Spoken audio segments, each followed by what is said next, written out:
Welcome back to Adanac Accent Coaching. My name is Allison. I haven't done one of these in a while.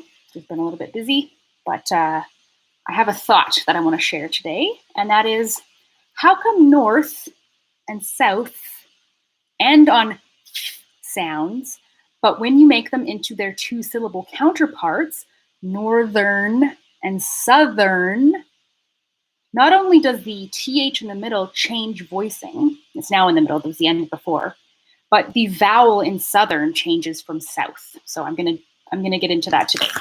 So first of all, we'll talk about north. This is one syllable. It ends on the TH sound that is voiceless. So if you feel it in your throat, you'll feel the vocalizing drop off, like you'll feel the vibrations drop off for the end. So north, north.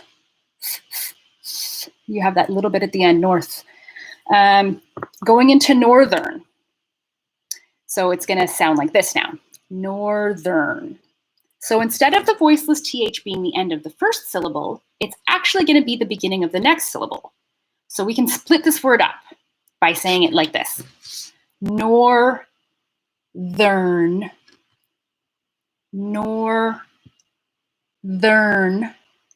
And I'm going to try and link them together slowly.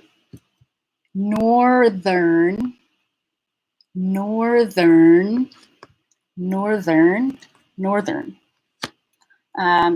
So why does the TH become voiced? Well, it was an end of a word before, and now it's the middle of a word. And it's more difficult to stop. It's more difficult to stop voicing in the middle of a word, to do a sound that's voiceless, and then return to the voicing.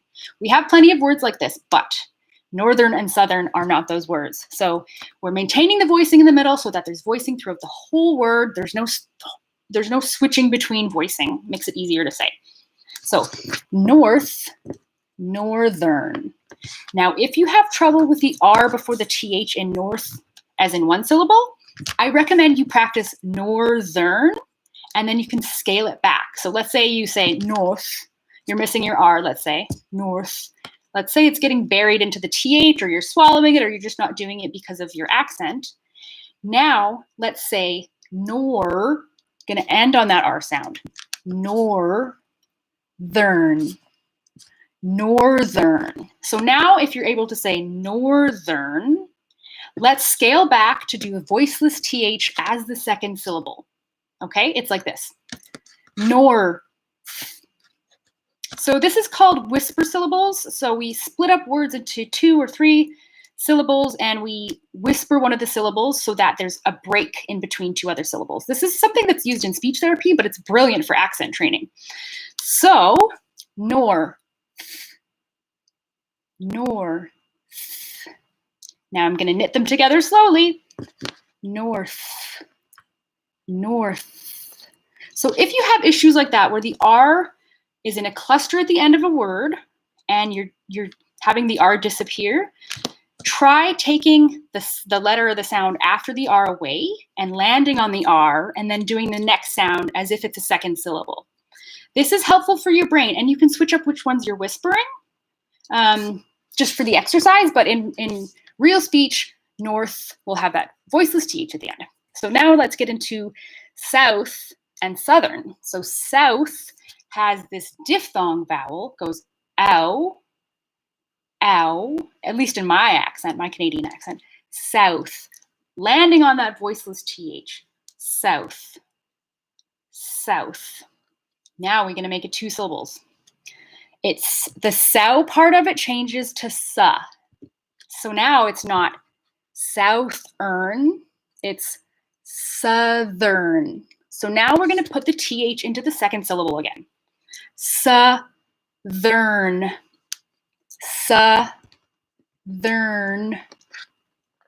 southern, southern, southern, southern, southern, southern. And if you can't get the RN at the end, like southern, if that R is getting swallowed and you're saying like southern, again, split the next sound into an additional syllable. So we land on the R sound. So if you're saying southern and you want to say southern with an R, land on the R and then put the N into another syllable. So southern, southern,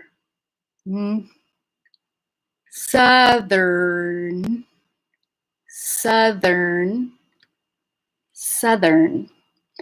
So the point of breaking apart words into syllables and into phonemes is to give our brain a chance to treat them as individual parts.